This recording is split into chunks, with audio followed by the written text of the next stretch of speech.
একটা হাওয়া ছিল, যার নাম আমি রাখতে পারিনি কোনো দিন। নাম রাখতে গেলে তো বুঝতে হয় তাকে। সেই বোঝাটা হয়ে ওঠার আগেই সে দিব্যি পালিয়ে যেত। কেননা সে ছিল বসন্তের হাওয়া। খুব বেশি দিন এক জায়গায় তার থাকবার কথা নয়। কেবল এইটুকু বুঝতাম, সে এলে সবকিছু ওলট পালট হয়ে যেতে পারে এক লহমায়। পাহাড়ি ঝর্ণা যেমন ভাসিয়ে নিয়ে যাবার মুহূর্তটুকু টের পেতে দেয় না, ঠিক তেমনই সে পলক ফেলবার আগেই আমাকে নিয়ে চলে যেতে পারে বুকের চিনচিন ব্যথা আর টিমটিম আলোর পাশে। যেসব রাস্তা আমি এড়িয়ে চলেছি সারা বছর। ভেসে যাবার মুহূর্তটায় আর কিছু করবার থাকে না ঠিকই, কিন্তু এও ঠিক, শীত কমতে থাকাকালীনই আশ্চর্য সেই হাওয়ার অপেক্ষা শুরু হয়ে যেতে পারে ভিতর ভিতর।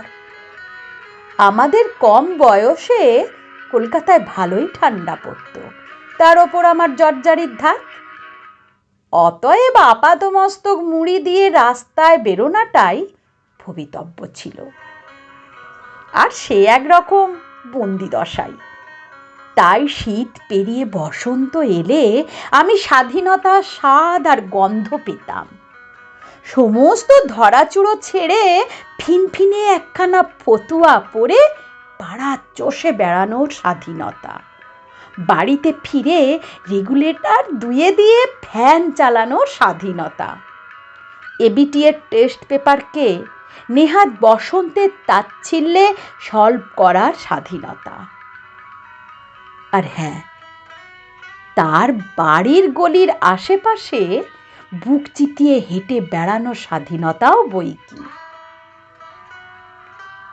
সেই ছোট বয়সে প্রেমে পড়া আর প্রেমে পড়ে থাকাকেই এত অনিবার্য, সুন্দর আর রহস্যময় মনে হতো আমার, যে প্রেমিকা পাত্তা দিচ্ছে কি দিচ্ছে না সে নিয়ে কমই ভাবতাম। অবশ্য আমাকে যে কোনো মেয়ে পাত্তা দেবে না, এ আত্মবিশ্বাস আমার বরাবরই ছিল। কিন্তু আমি তো পাত্তা দিচ্ছি তার আধ খোলা জানলাকে, বসন্তের হাওয়ায় উঠতে থাকা গোলাপি সুতির পর্দাকে, জানলার ওপাশে চেয়ারে বসে মাথা নিচু করে তার অঙ্ক কষাকে। আর হঠাৎ ক্যালকুলাসে ভুল হলে চুল সরিয়ে জানালার বাইরে তার তাকানোকেও।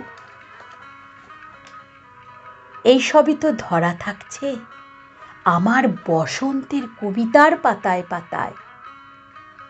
এইসবই তো আমার চেনা বানানগুলো ভেঙে দিচ্ছে বারবার। এইসবই তো সেই স্বপ্নের অন্তর্গত, যার ডাক নাম বাসন্তী। এই যে আমি আমার কথাই বলে চলেছি এতক্ষণ, এ আসলে আমাদের সকলের কথা। আমরা বন্ধু বান্ধবীরা ওই ক্যালকুলাসের রাপ খাতায় কত যে গোপন চিঠি লিখেছি তার কোনো ইয়াত্তা নেই।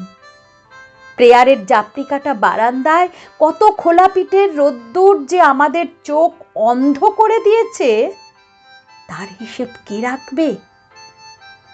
গার্জেন কলের পরের পিরিয়ডে কত ঠান্ডা হাত আমাদের জলপট্টি পরিয়েছে, তা কি আর মনে আছে?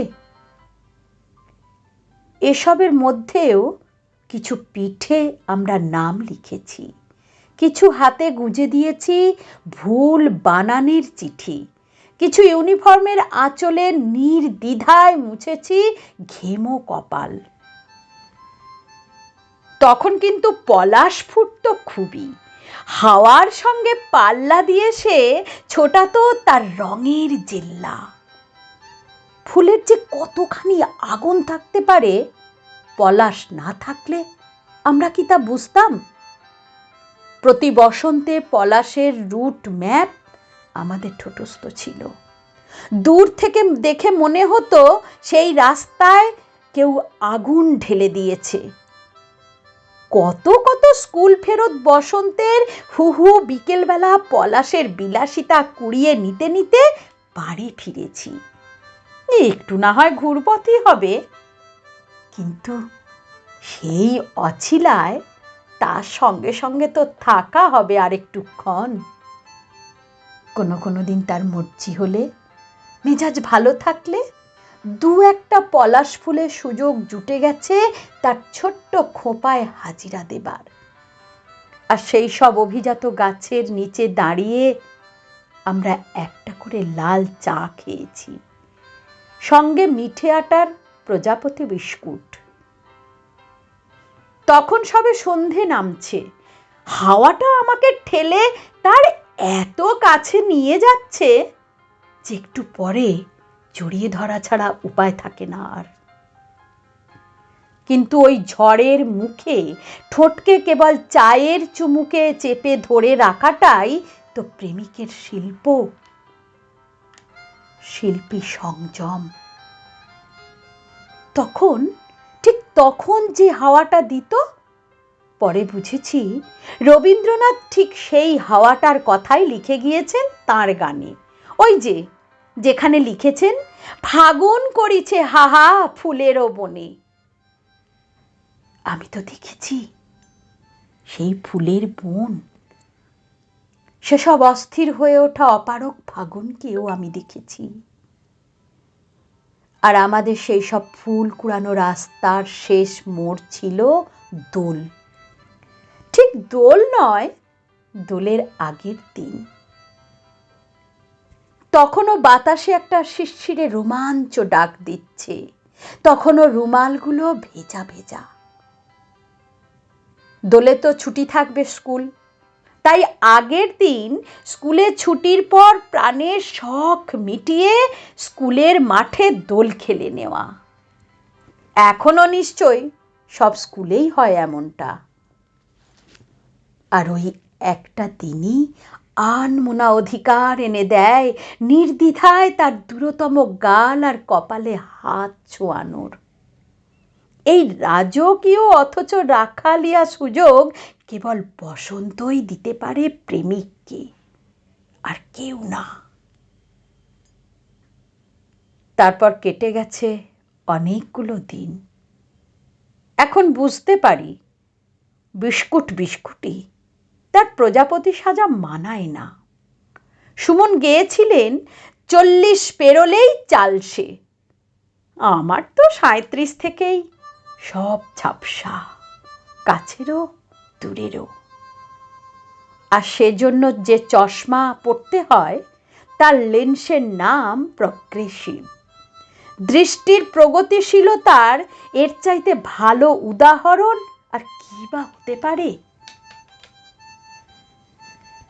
এখন আমাদের সেলিমপুরের বাড়ির বারান্দায় দাঁড়ালে দূরে টিমটিম করে হাই রাইজের উষ্ণ আলো। এবার ফেব্রুয়ারির শেষে বসন্তের তাপমাত্রাও ছিল সেই 37। বসন্তরে কি চালসে পড়ল চোখে? কে জানে।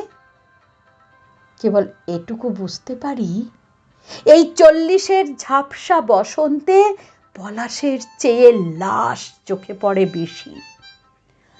দূরের রাস্তায় বিছিয়ে থাকা সেই আগুনকে কাছে গেলে চিনতে পারি টাটকা রক্তের ছোপ হিসেবে। কিন্তু তা বলে কি নতুন করে পাগল হচ্ছে না কেউ? উচ্চ মাধ্যমিক বাজি রাখছে না সন্ধেবেলা একটা গলির কাছে? টুকরো চিঠির জুয়ায় হাত পাকাচ্ছে না আস্তে আস্তে? ডুবন্ত জাহাজের রেলিং ধরে হাওয়ার সামনে বুক চিতিয়ে চিৎকার করে বলছে না, আমি ভালোবাসি তোমাকে? বলছে, আর বলছে বলেই আজও কিছু জানালা খোলা, যাদের ডাক নাম বসন্ত।